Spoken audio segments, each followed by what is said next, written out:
সন্দেশখালী যে ঘটনা ঘটছে ওখানে মানে রাজনীতিকে সামনে রেখে হিন্দু মুসলমানের মধ্যে একটা ভেদাভেদ ধারা বা একটা বড় চক্রান্ত চলছে বলে মনে করি। দেখেন, যে অন্যায় করেছে সে শাস্তি পাবে। আমাদের খুব দুঃখের সঙ্গে বলতে হচ্ছে, আজকে কিছু রাজনীতির নেতা তাদের মুখ দিয়ে আমাদের শুনতে হচ্ছে একজন আইপিএস অফিসার তাকে বলছে খালিস্তানি।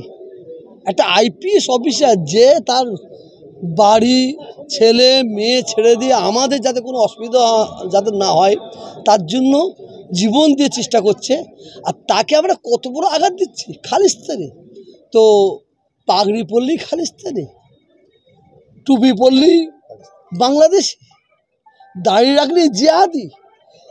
এদের এটা স্বভাব, এদের ব্লাডের মধ্যে চলে এসেছে। কথা বলছেন না? আমি দেখেছি কিছু মহিলা তারা মুখে কাপড় চাপা দিয়ে বলছে আমাদের ধর্ষণ করেছে। এটা তো কিছু গদি মিডিয়া, কিছু পাচাটা মিডিয়া, এদের কাজ। তাহলে আমি এখান থেকে একদল মহিলাকে মুখে কাপড় দিয়ে চাপা দিয়ে বলবো এ ধর্ষণ করেছে, ও ধর্ষণ করেছে, সেই যে তারা সাকসেস হবে? এটা হতে পারে না। তা আমি আপনাদের মিডিয়ার মাধ্যমে, সোশ্যাল মিডিয়ার মাধ্যমে আমি সন্দেশখালীর প্রত্যেকটা জাতি ধর্ম বর্ণ নির্বিশেষে প্রত্যেকটা মা বোনের কাছে আমি দাবি রাখব, কিছু সাম্প্রদায়িক মনোভাবপূর্ণ ব্যক্তি তারা মানে হাতে পেট্রোল আর দিশলাই লাইট নিয়ে আগুন নিয়ে তারা ঢুকেছে সন্দেশখালীকে সাম্প্রদায়িক আগুন জ্বালাবার। এ থেকে আপনারা সাবধান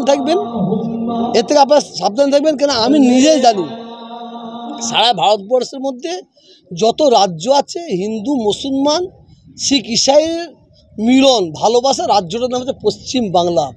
এই পশ্চিম বাংলায় সাম্প্রদায়িক শক্তি তারা অন্য অন্য রাজ্যে বহু জায়গায় আগুন জ্বালিয়েছে, বাংলায় জ্বালাতে পারে না। এরা মনে প্রাণে জ্বালাবার চক্রান্ত করছে। আমি তৃণমূল কংগ্রেস সিপিএম কিচ্ছু বুঝি না। বাংলার সম্প্রীতির মাটি ছিল, আছে, থাকবে। এটা আমাদের সবাইকে অনুজ্ঞা নিতে হবে।